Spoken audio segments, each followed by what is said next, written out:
Hey, hello and welcome everybody to today's session. And first thing I need to do is to introduce myself. I'm Keith Patton. I'm the Development Manager at Marker Studio, digital agency based in Auckland, servicing New Zealand, Australia and the UK. And first of all, I just have to give a little bit of an apology for those of you who are here to hear about MVVM Lite. You'll have to leave now because I won't be talking about it. So I don't see anyone heading for the doors, so that's awesome. I'll be talking instead about Caliburn Micro, so that's good. Just a different framework. But I will be talking about AlphaJax, the game, and I will be talking about how to build such a game with Silverlight on Windows Phone 7. So I'm really excited to be here. I ventured over to Las Vegas with a few other intrepid Kiwis in March of this year to just hear about everything Microsoft was doing in the mobile space, and I was frankly just blown away. When I came back, it lit a bit of a fire in me, and I just have spent the last few months coding away, learning Silverlight, getting really excited about the potential of using .NET on mobile. And so in order to write code, you need an idea. So I thought about the types of things that I liked on other devices and the types of games that I like, and came up with AlphaJax. So what I'm going to do. So over the next 60 minutes or so, it might be a little bit before, so there'll be questions, but just shout out after each little bit if you've got anything particular. There'll be lots of opportunities. I'll spend about 15 minutes just going over the app itself, give you a bit of an overview, a demo, and just then go into a bit of an architectural thing, just different layers and stuff like that, so you can get a handle for how it's been put together. Then we'll go into a bit of a deep dive into one aspect of the game, which is actually the creation of a game. And then lastly, we'll spend some time just looking at how you unit test these things using the Silverlight unit testing framework. Yeah. So anybody like word games? You're probably in the wrong game session. Yeah, excellent. Anybody got a word game on their mobile right now? Okay, cool. Well, you'll get some of this. Okay, so this is sort of a sample screen. This is our website. So www.alphajax.com is the game's website where you can go and sort of sign up, find out more. What we want to do is the developer tools for Windows Phone 7 are released on the 16th of September. They're the final tools that will enable developers to deploy into the marketplace for testing and ultimately launch when the marketplace goes live in early October. On the 16th of September, I would like anybody who's interested, who's got the developer tools, who would like to take part, not just to find out about how to buy the game, but how to help play it and test it between the 16th of September and when it goes live. It might be a good opportunity for you just to get used to the tools. So ping me, sign up, or find me on Twitter or AlphaJax on Twitter and just hook up if you're interested in that. Just in case you're not familiar with this sort of thing, the objective of the game, you've got English words.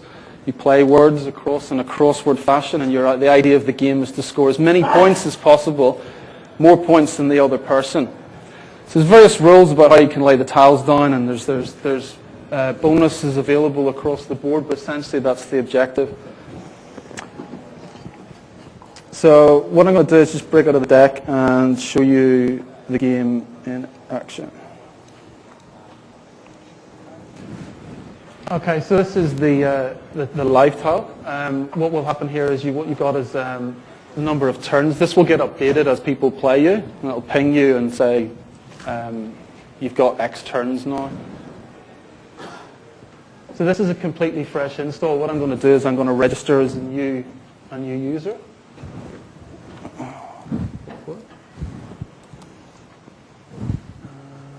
That's my email. No validation on the email, but all right. And qui.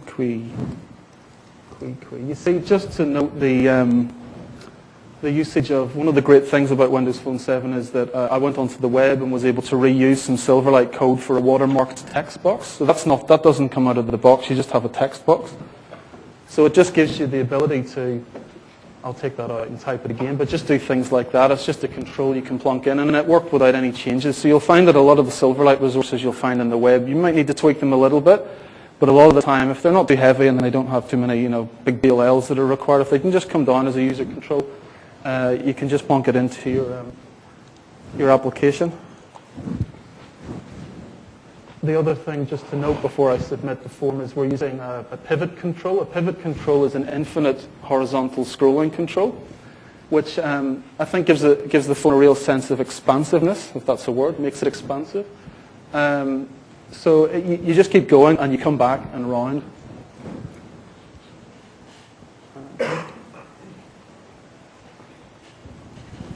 So what that's done is it's gone away to the web surface, it's created a user count, and now we're into the create part. You'll notice at the bottom here we have a set of icons.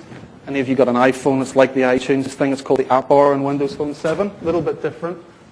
If you've got more menu items, they appear with a ... on the side. You can choose whether to use those ... or just have icons or not have an app bar at all. It's entirely up to you. But it's quite important in this section because this is the core part of the game where we want people to give people the ability to move through outside of the game screen into different bits. So what we're going to do is I'm going to pick a contact. Now what's happened there is it's invoked, my application is deactivated, it's invoked a chooser, what's called a chooser. There's a bunch of these in Windows Phone 7 and they're basically a way to sort of fake elements of multitasking across the OS. So it's gone away, deactivated my application, and it's opened up the contact chooser. When I select one of those, it's come back and it's given me an email address. I've gone off to the web service and gone, do I have an AlphaJax user with that email address? Yes, brilliant, create the board. If it didn't have an email address, it would create a new email saying, hey, Joe, who isn't an AlphaJax user, do you want to play? With a predetermined email. Can't show that in the emulator, unfortunately, because it just fails. There's no ability to launch to have that particular task at the moment.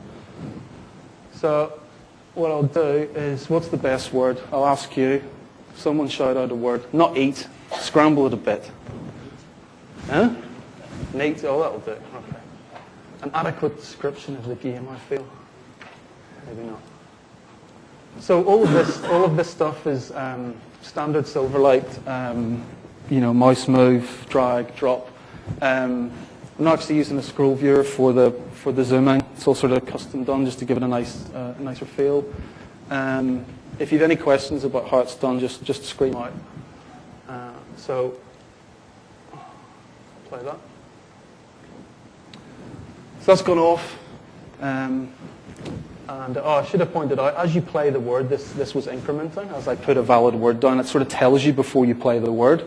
So often with these games, sometimes you play the word and you have to calculate in your head what the score is before you put it down. It will help you with that because it's a word game, not a calculator game. So, yeah. Now, hope this works. Thanks to Ben for helping me with this earlier. So if you put input type text, input scope text on your text box, it will automatically give you the predictive spell checker type thing that's going on there. So that's good. I'll put some. I'm going to beat you. Not something you'd say to someone you'd never met before who you were trying to have a game with, but anyway. So it's a little way to have a little bit of social chatting going on between players.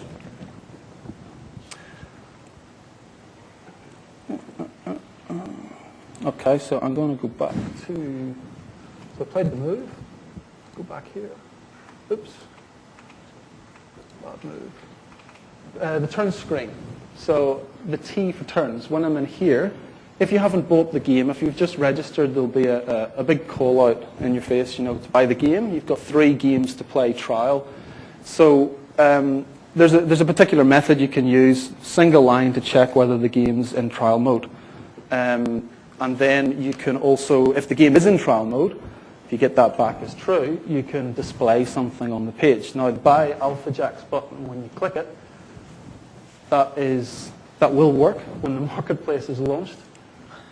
So I've just got that in there. That's an example of a task. So a chooser is where it goes off to another application like the contacts list, and then you hit something and then it comes back in and you've got some sort of handler on it.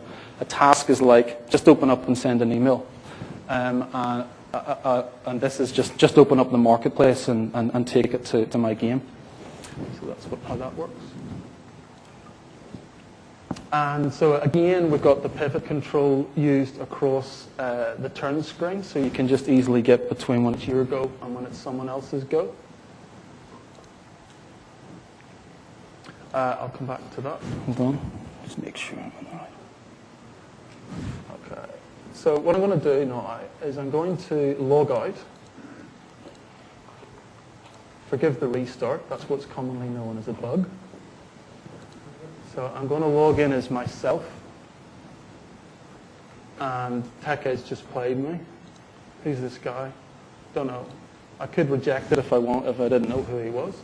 I'm not going to do that.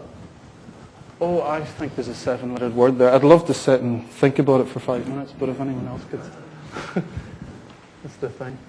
When you're developing it and you're playing it at the same time, it's quite dangerous. So I'll just...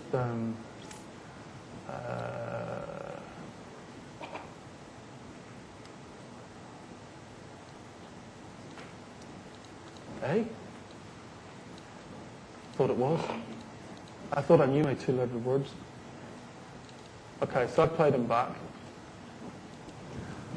And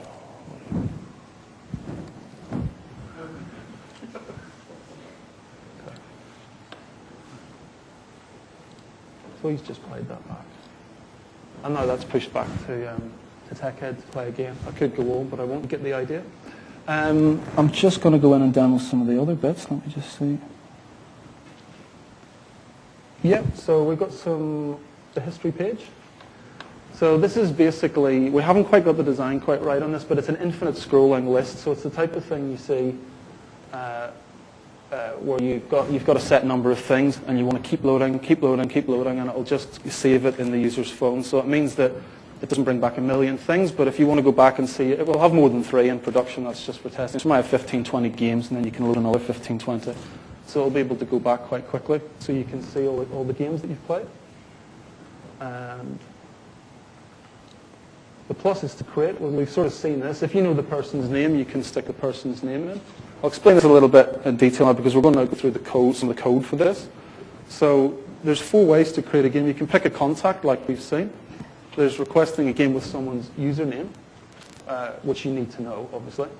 Then there's this feature called Quick Rematch, and this is where you select top opponents that you've played before.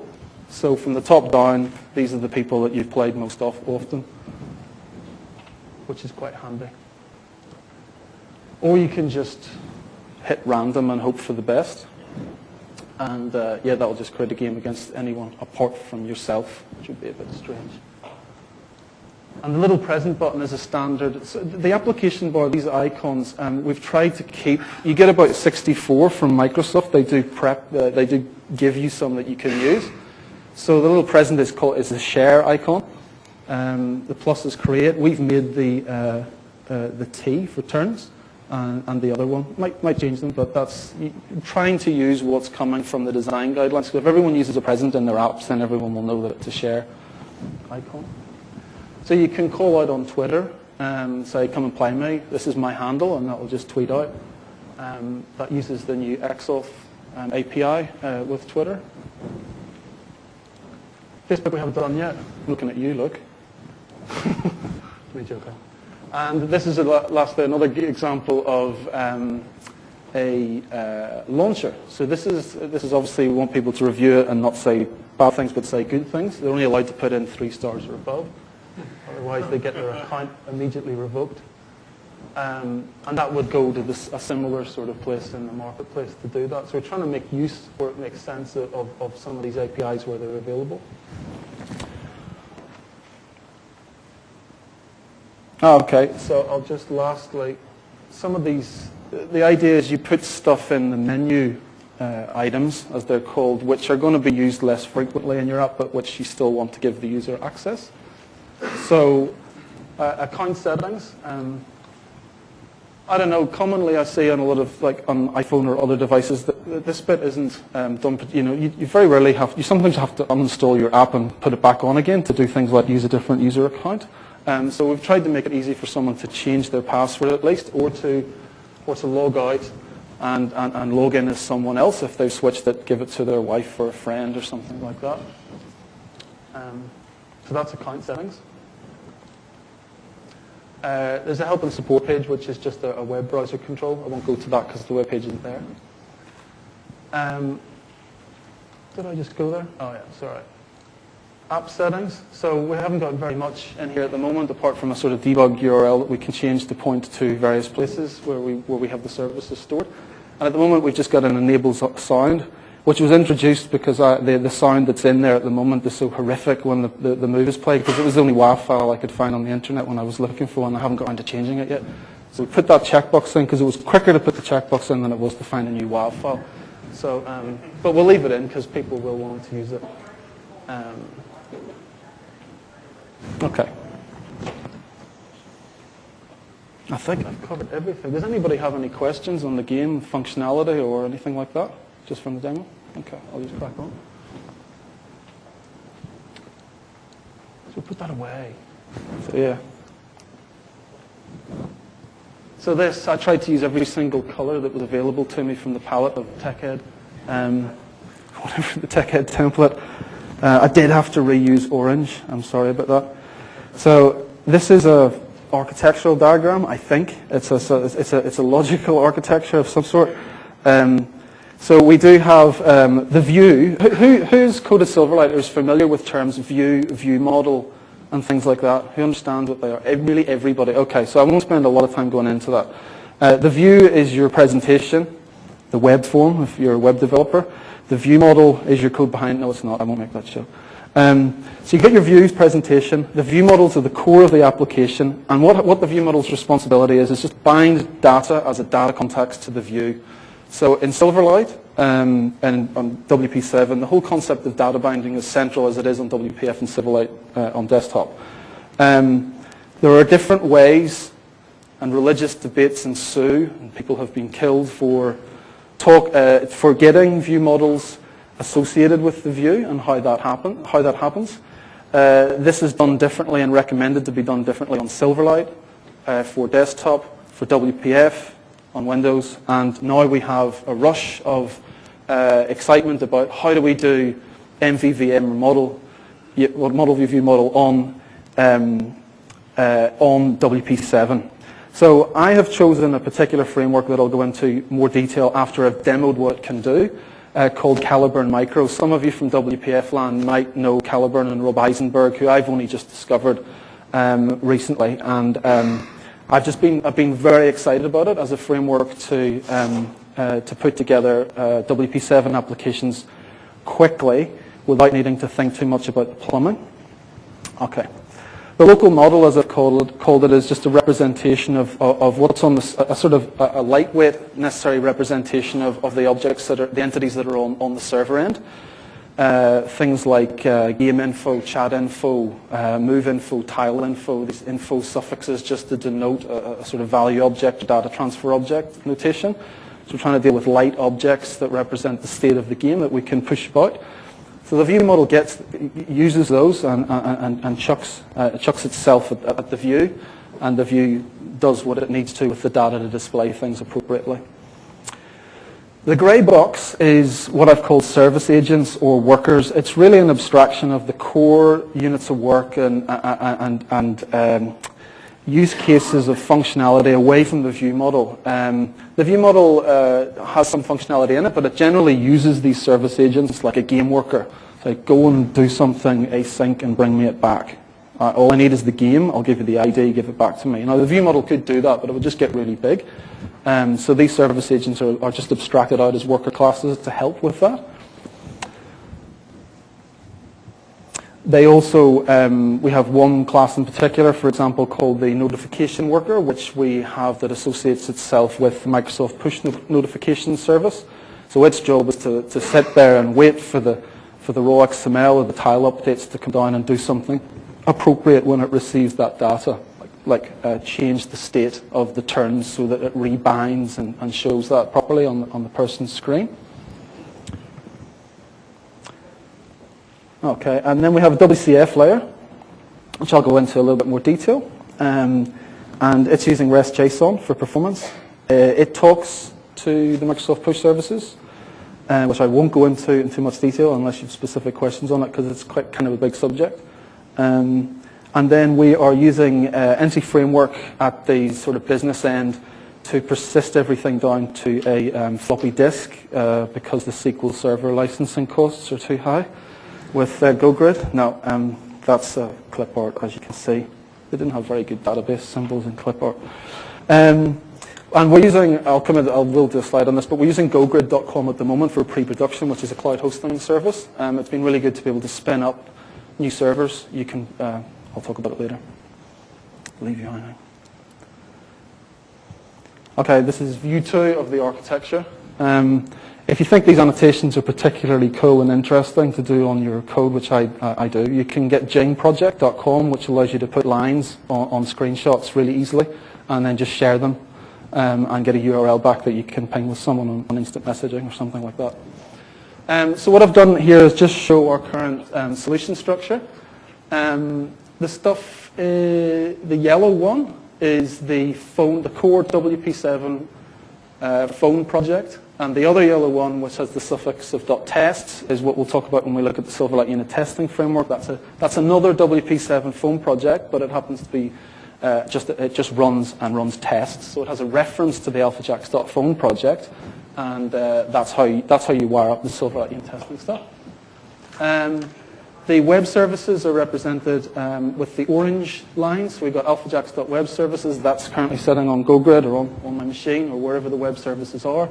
And we have a bunch of tests, which are integration tests for specifically testing the WCF services themselves. The green one is our business library, so that's where the EF stuff sits, and our core entities. And the red one is just there as a placeholder, because the idea is that we want to reuse a lot of the core code, and within a few months of launch, we want to have a Silverlight for web version of the game, which will allow people to play. Not everyone's going to have a Windows Phone 7 on day one. Hope they do, but they won't. So if someone's got one at work and we get this up, within a few months, other people will be able to play it on web. So, cool. So I demoed this, but I'll just reiterate. You can create a game in 4 ways. You can choose an email contact. You can enter the AlphaJax username of a friend. You can choose a random opponent, or you can choose a top opponent that you've played before. Okay, scrolly time. So what this is the view when we went and just bring the emulator back up so I can imagine.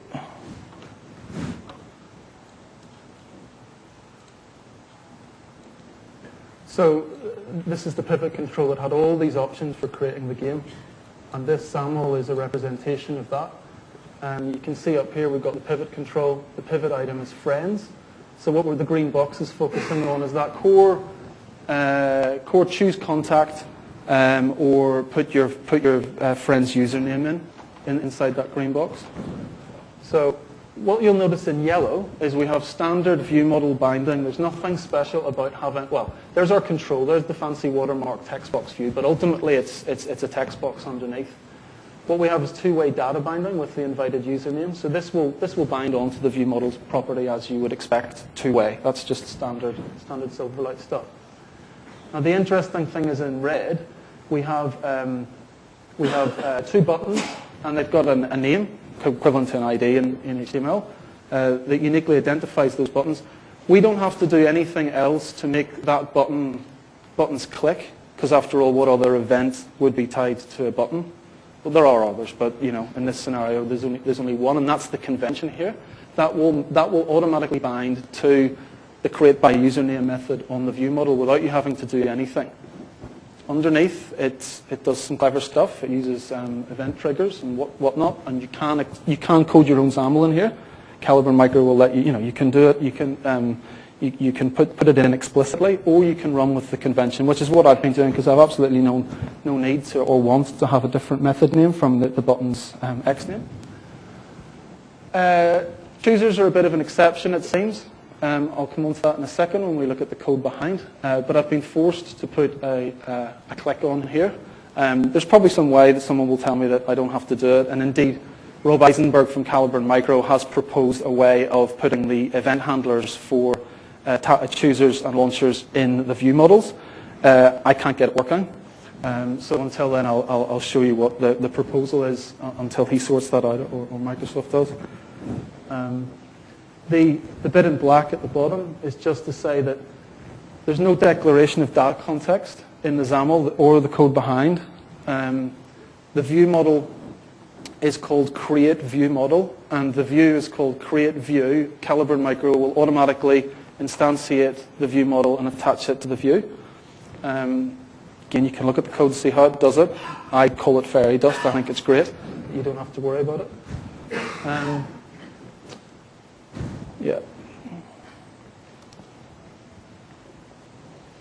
Okay, so this is the code behind. Normally I'd like it to be a lot smaller than this and just talking about views.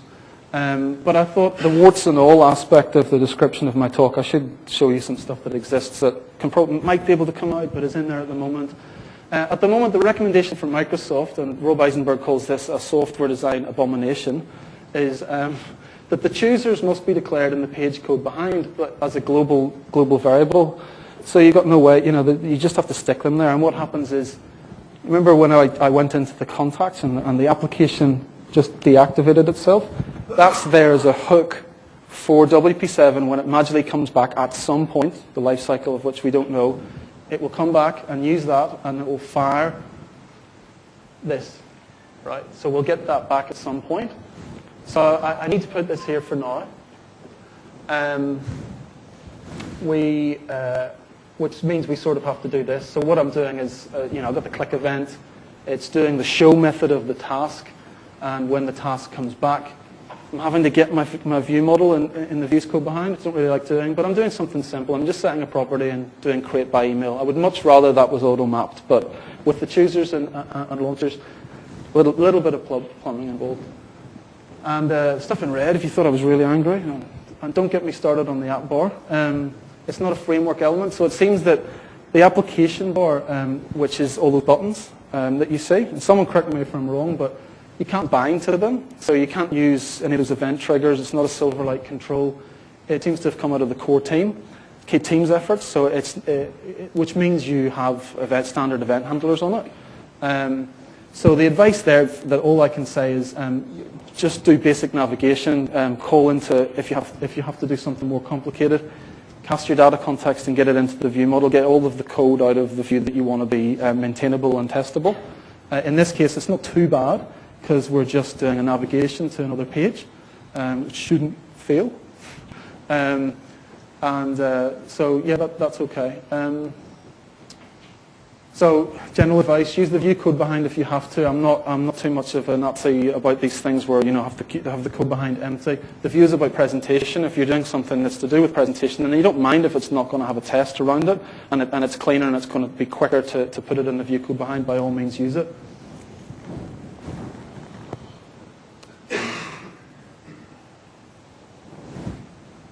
Okay, so just moving on to the create view model that's bound to that view. As I said, I'll show you the Caliburn Micro setup later, but I'm trying to show you the impact of it. So we have constructor parameters that are automatically injected. So it has some IOC stuff going on, version of control, and it will automatically stick these in. We need to set them up. We'll come to that, but it will just put these in for you in your constructor when it automatically creates it to bind to the create view. Which means we can assign them out to private member variables and what have you. It also gives you some life cycle. This class, which I'm not showing the full version of, is inheriting from a Caliburn Micro class called Screen. And what that does is it gives us some hooks into various life cycle events. You'll notice if you look in app.xaml, which I'll show in a minute, there's a code behind that Microsoft's been updating. And it's quite long, and it's like, from a software design point of view, you just have this sort of global global event. It's a bit like global ASA, global SAX, and it's like, oh, don't do that again. You know, you don't want to stick lots of code in there. So Rob Eisenberg agrees, and he sort of tried to put the hooks for the phone application service into your view models where that makes sense. You don't have to inherit from the screen class. You can inherit from the interface, or you can copy the interface and rename it and implement your own way of doing it. But I find that the base way that he provides is actually quite good. So this onActivate will get called, for example, every time the page is navigated to. So it allows you to do, if you chose to use a singleton approach for storing this view model, so it only got made once or instantiated once, you could use the onActivate when the page got navigated to, without having to have an on navigated to and your view code behind and then call the view model. You just know that this will be called. So it gives you some sensible lifecycle hooks across as the user uses your application. So that's cool. So you can see the sort of thing we're doing there. I've just got a Boolean that's saying whether the data is loaded or not, because I want to control whether ultimately that property is used to make things visible or not on the view, because you don't want to show things necessarily or allow the user to interact with them until the data is there. Sometimes you do, sometimes you don't. And it's also helping us set a value which helps to tell us whether we've synced with the cloud, whether we've gone away and got the data for that user's particular usage of the app. Every time they go in, we've got to do some checks. We'll get to some of them later, I think. Yep, we will. View model 2. Okay. So what we're doing here is looking at some of the, well, actually one. So this created by username at the top is the same as the X name of the button that we had, which was created by username in the view, where you could put someone's username in. So that will get automatically mapped from the view. And the first green one is use view model properties and allow the view to work off them. Not sure if this is just take a drink. I'm not sure if this is the best practice or not, but in order to set things like we've got a standard dialog box and a message on that box, and whether it's a confirmation or not, and we've got a progress view, and lastly whether that progress view is blocking or not. Sometimes you just want to tell the user it's updating, or sometimes you've played a move, don't touch the screen, otherwise we'll have to write more code. So in order to do that, we're just setting booleans on the view model. It's actually, we have a base class, and all view models are able to use this. And then in our view, we can use that data, that binding data, to set the visibility of a particular thing, a particular control on the view. So we don't have to have access to the view or know what view is using the view model. We're just saying we want you to behave in this way, and this is the data that we want to give you.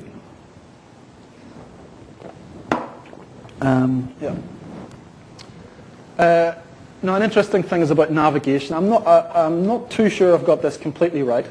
But this is the way that Caliburn Micro is recommending that you do it.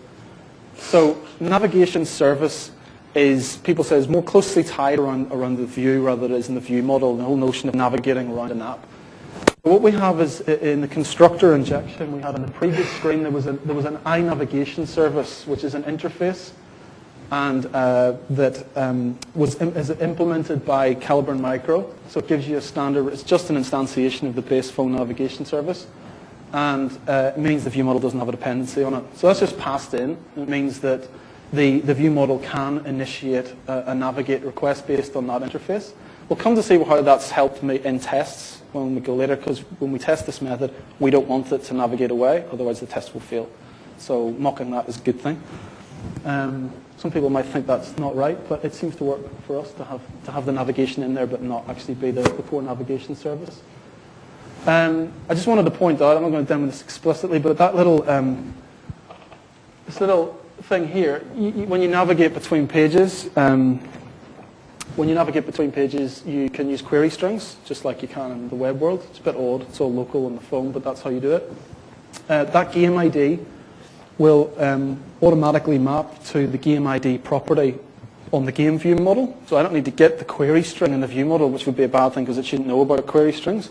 So Caliburn Micro will pass it through and use type coercion from the string on the query string to an integer, or string if it can use true to a Boolean. So it's just very clever. I mean, it's quite easy to think about it, but I just really like the way he just sort of done it and made it easy. So that's I just needed to make the property on the other class. So that sort of sorts out the query string access. And then the bit in yellow, that's the bit where that I couldn't demo on the emulator, but if it came back and I couldn't find Joe Blogs at techhead.com, it would launch the email compose task, and it would say, you know, this is the subject and body of the email, and then you could edit that and send it off to send out a real email. There's no callback, so it's sort of okay to just invoke it from the view model. And you can see there's not too much going on here apart from the sort of async call to create the game. I haven't got the declaration for this, but when this calls back, this async method, it will come here. But we're using a game worker. Again, that was a worker class that we passed in to the view model as the constructor property. That's the constructor injection from Calibre Micro that we'll show in a minute. So the general principle is where you can offload the grunt work to service agents or workers. This isn't Windows Phone specific, it's just general architectural stuff.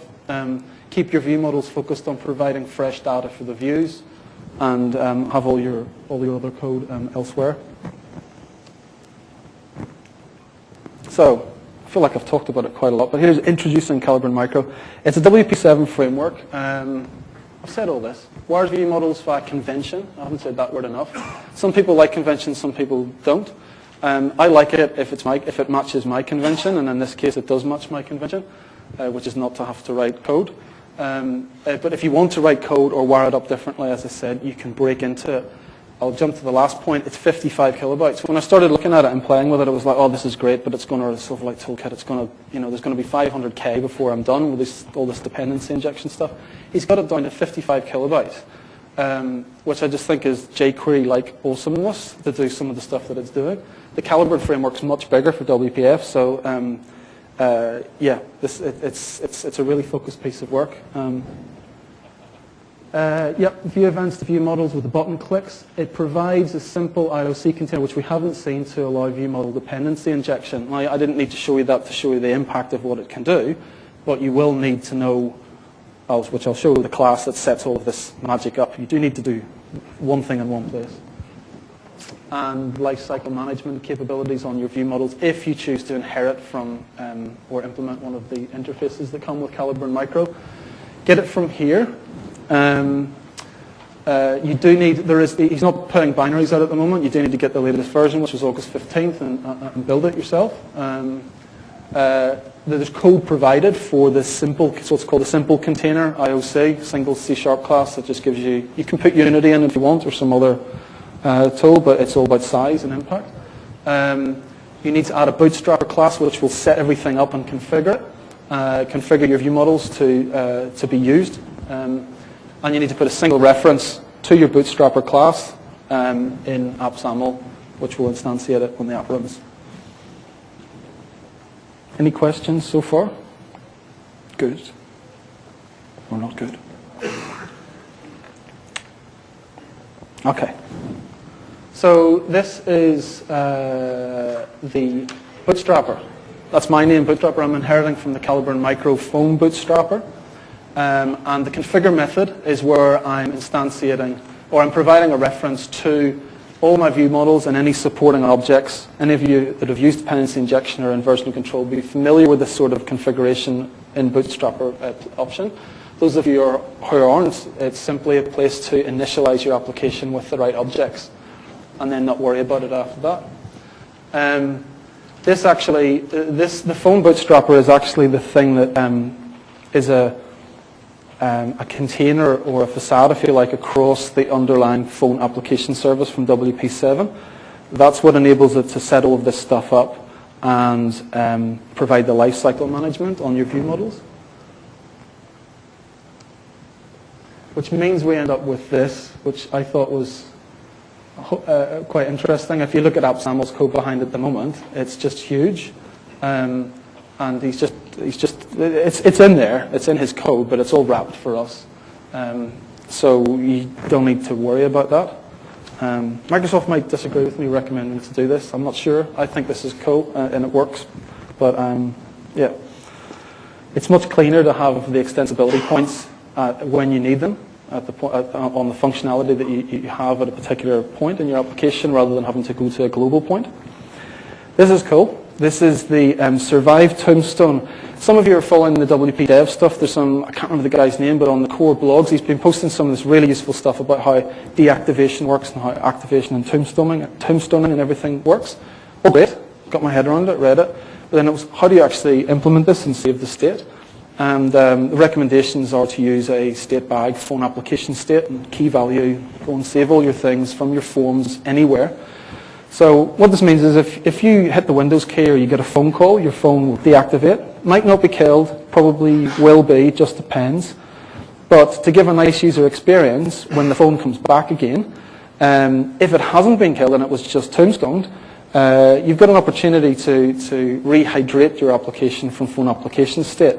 Now you can either do that yourself, or on your view models you can put Survive Tombstone on every class and property that you want to come back automatically, and that's it, right? So this is awesome because you've seen some forms like login and things. So I'll just demo this and hope that it works, because you can never be sure when your app's going to die.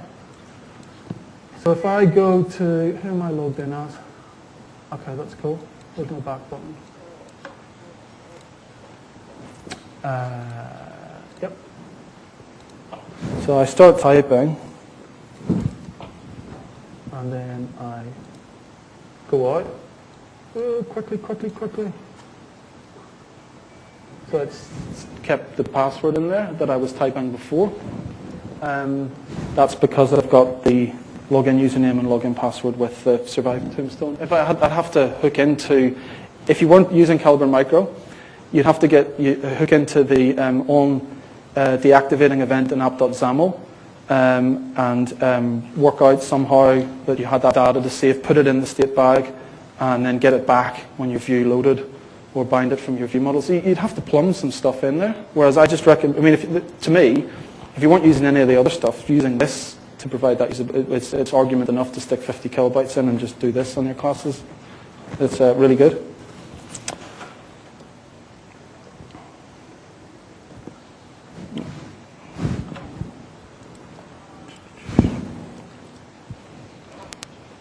Okay.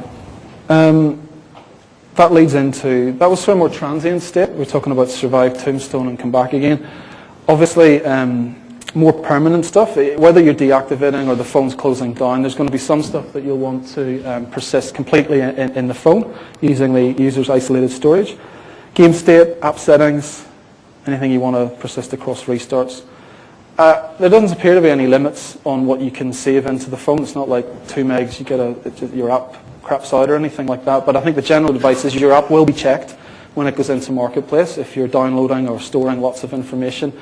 And also it will piss users off if your app takes up so much space, or it will be annoying and it will be uninstalled. So I don't think that there's any fixed limit to the size that the phone can use, which is interesting. Be sensible, I think, is the general advice.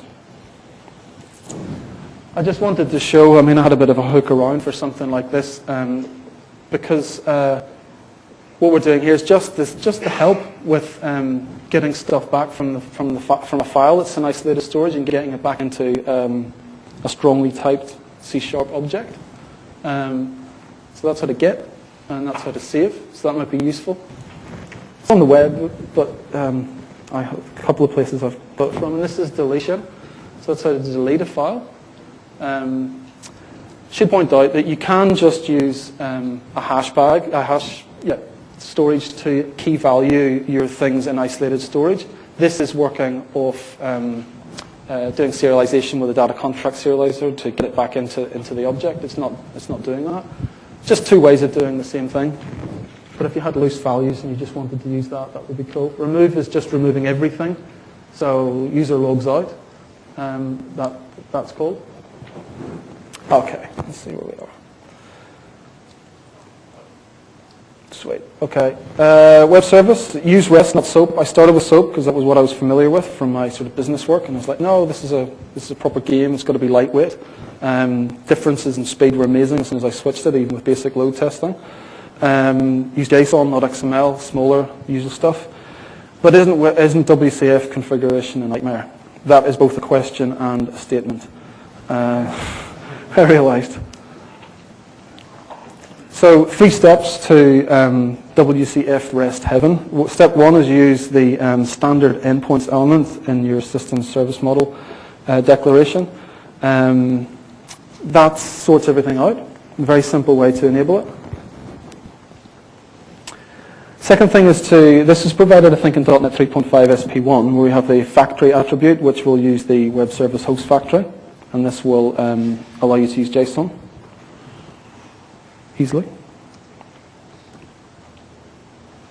And there's the service code behind the implementation of the WCF service. Just put this attribute, ASP.NET compatibility requirements is allowed, so it can run an IIS. And that should sort you out, those 3 things. It took me a while actually to find, I provide a URL here which is all about WCF and REST and all the rest of it, and the REST starter kit, which is great, but those 3 things ultimately were what I wanted to get started and have the thing coming down in the right way. So hopefully that will help. This is just, there's a lot of guidance on how to do REST, I won't go into that, but this is sort of a flavor. This is actually our game service at the moment. And it just shows where we're using. Any REST freaks might complain that there's no puts here. It's not strictly REST, maybe more RPC style, but I don't think puts supported by default, so we've got some posts where maybe there should be puts. But anyway, you can see the general style of the URI templates, with the stuff in curly brackets being the thing that would be on the URL as a dynamic request. And then we have the game ID would be supplied in the URL, and this other object would be supplied in HTTP post as part of the post request. And that's how you would do your WCF services. This is something, don't do this in production obviously, but you get a help page so you can see, if you browse to your service, a bit like SOAPs, trying to give you that sort of friendliness that yes, there is stuff there and this is what it is. So you can browse to it and see where the endpoints are, and it does give you sample XML and JSON like you would do with a web service with a SOAP request. To me, it's one step from this to actually get, one of the things I miss with REST from SOAP world is the lack of a contract. I do like to be able to have a proxy on the client side. So I didn't really like having to spin up and say I want to go to this URL and I have to handle this data and there's no contract. I don't see any reason why you couldn't have some smarts around the REST URLs here to actually help generate stuff on the client. Microsoft haven't done it yet. It would be nice. So to help with that, this is a client helper. So it's just a wrapper around making the web client that calls out to the service. And again, a way to, so often you'll be in your class or your view model of the service agent, as I'm calling it, and you'll have an object and you want to get it out. So you can have get object from JSON and get JSON from object. So it's just helping you to serialize back and forth. You could write this, it's just a bit of code each time. Yeah. So the business layer is EF4 and SQL 2008 at the moment. We're using a really good tool by .NET guru guy Andy Ryan, which is the EF Profiler. It's $300, but it's worth every penny. It's if you've used SQL Profiler, if you're using an entity framework, it's just brilliant. It tells you, oh, you've got n+1 problems. Your query, those 3 queries could be put into one. It analyzes how you're using your data or in EF language object context, and it tells you where you're going wrong. So oftentimes you'll use link and you'll do dot this and dot where that, and you're not actually sure the impact of what's happening. And you can switch tracing on an EF, but if you use this tool and you put the little appenders at the top and bottom of your calls, it's enlightening to see the help that it provides, and you can quickly correct your errors as you go when you're doing something wrong, which invariably you are at the start if you're not looking at the SQL that's being generated for anything more than basic select calls. So that's really good. And despite all this RIA services, don't serialize your entities from your business entities layer directly across the wire. The reason for that is because you want your business to main. Your objects might be fatter on the business side than they need to be on the phone or on a Silverlight client. So yes, it's a bit painful to say I have a game here and it has all these properties and does all these things, and I have a game info here. It's just a data transfer object. I'm just advocating the standard data transfer object approach to these things. So we have these we have entity framework entities, but then we're mapping them to lightweight objects, which are then sent across to and from the wire to maximize performance. Also, you don't want to really bind your business, the main entity, directly to the thing that's on the phone. It's just maintenance. It's a bit brittle. That's just an example. Just use scalar properties where you can. I think there's probably a few on here I can take off now, so I just thought I'd look it up. Keep your data contracts, your DTOs simple and small. Don't expose them across the wire, as I've said, and use scalar values. So you can see even here, maybe a bit nasty. I got a string. Last main word tiles. It's just a string, comma separated. I don't want to have objects from. I've got a tile object, but I don't want to send it back to the phone. I just want the list as simply as possible. Okay. AF profiler screenshot. Sort of what it looks like. See the actual SQL being generated at the bottom there for each query. Get the little red things, which, you get scared when you see those. You have to click on them and wonder whether you should change how you're doing things. It's really, really good if you're using Entity Framework. There's one for Hibernate. If anybody uses in Hibernate, that's where it started, and he ported it. Okay, so unit testing. So as I said, we've got integration tests that test the web services and what they're doing. But what's really cool is we can test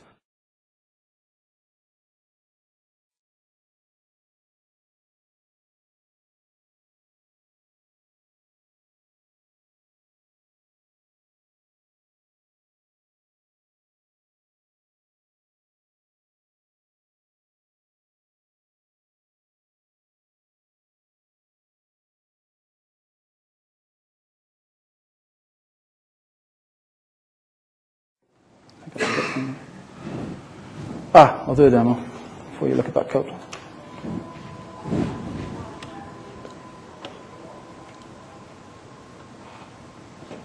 So it's going to go 5 forward. So this is the AlphaJax.phone.test project. I had just deployed it onto my phone.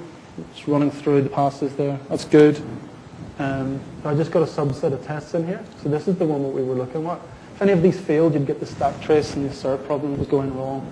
So it's quite a natural and familiar, unit tests, very similar to how you would do them with normal VS stuff. Get some information on it. Your code looks good. That's what you want, assuming you've written enough tests. Okay, and that's what that looks like. I'll get rid of that. So the unit test example, one of the things that had me scratching my head for a while until I discovered this asynchronous attribute up the top was how to unit test an asynchronous method on the phone. So all you need to do, this is part of the Silverlight unit testing framework, is mark the test as asynchronous. Okay. Then we've got some sort of callback. This is coming back from an event. Perform the necessary asserts on the callback. And then this magical thing here, the test will not complete until it hits enqueue test complete. And this is the async call here. So we can run all our tests here. Can anybody spot what's wrong with that? Okay. I didn't expect anyone to before. I had a session before where I sort of talked about this and someone screamed out, it's going to run forever if the callback's not called, which is quite correct. So it will run forever if that event never fires. So the way you get around that is you use enqueue conditional, again part of the Silverlight unit testing framework, and I just thought I'd throw this in because it just means if you're not sure if that callback's going to happen, you can put this in. It means your test will run for however long you say it's going to run. In this case, it will run for 10 seconds, and if that callback hadn't fired, it will enqueue test complete, so it'll bump out of that enqueue conditional and it'll finish the test, which means if you've got 300 of them, you're not getting timeouts everywhere because callbacks aren't happening. So that's a pretty cool approach. Hosting, as I said, we're currently using GoGrid.com. New feature the last few months, you can create a gold VM which you can instantiate out in 20 minutes. They give you a free F5 load balancer. You pay for what you use, or if you're more sensible, you pay monthly for a certain amount of RAM hours. They've got 2 data centers on the west coast and east coast of the States. And they've got SQL Server discounts for BizSpark partners. If anyone's a member or thinking about becoming a member of BizSpark, you do get a considerable discount off a SQL box if you're thinking about getting a second or third box on top of the web servers. So the Gold VM is really useful to be able to spin that up. Pondering Azure. I haven't quite got my head around the tooling for that in early development. I just found it was easier to develop with my standard knowledge of WCF and SQL. But I'm pondering it.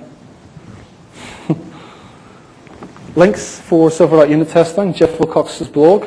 There's a post. There's lots of unit testing walkthroughs I've done with. I haven't completely dissed MVVM Lite. MVVM Lite is great. It just didn't have those conventional things. It didn't automatically wire the view model. It didn't automatically wire the buttons.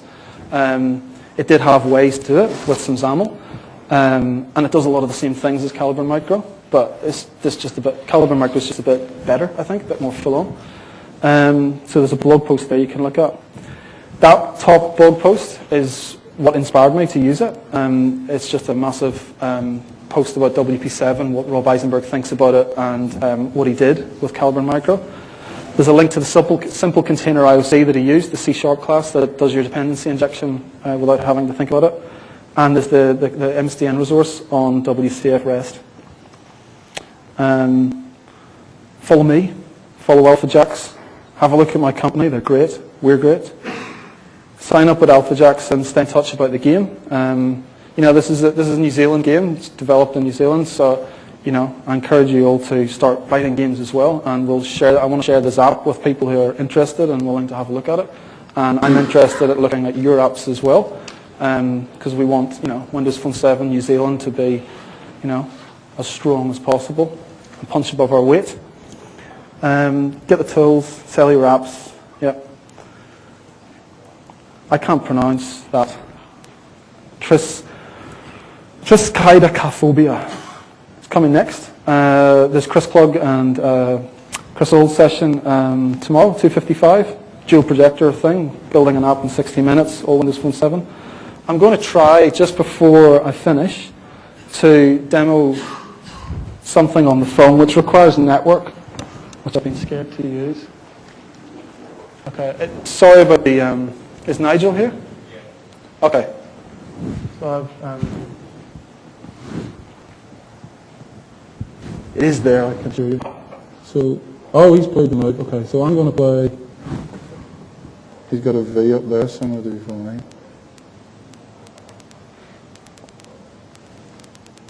You got your volume on? Hopefully the push will work because we've got the devices. Or it could fail. There we go. Did that ping up on your phone? Maybe not. Oh, you're in the app? So so he's got it on his phone, I've got it on my phone, and it sends down and ping. I don't know if you heard that. So that was the noise that I must fix that. I have a clapping one, which is much better. It's too big. So Nigel, if you could play a move back when you see that.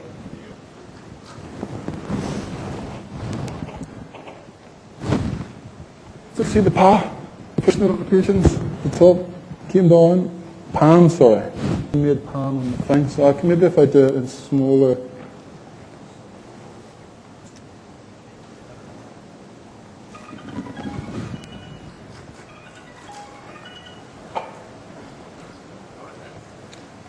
Network up there. There we go. Should have pinged on Nigel's phone, and so on. A little bit of work to do on the performance. Just had the phone for a few days, so we're working on that, network and ISO storage. But, there we go. Nice. So that's using push notifications. What it's doing is chucking down raw XML. So what I'll do is I'll play a move and I'll come out of the app.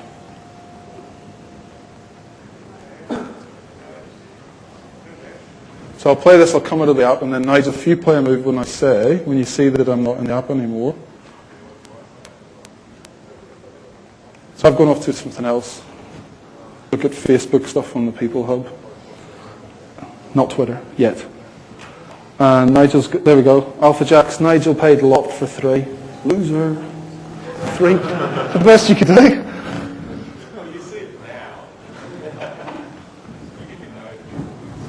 Okay. Nigel paid a lot for 3. And there it is.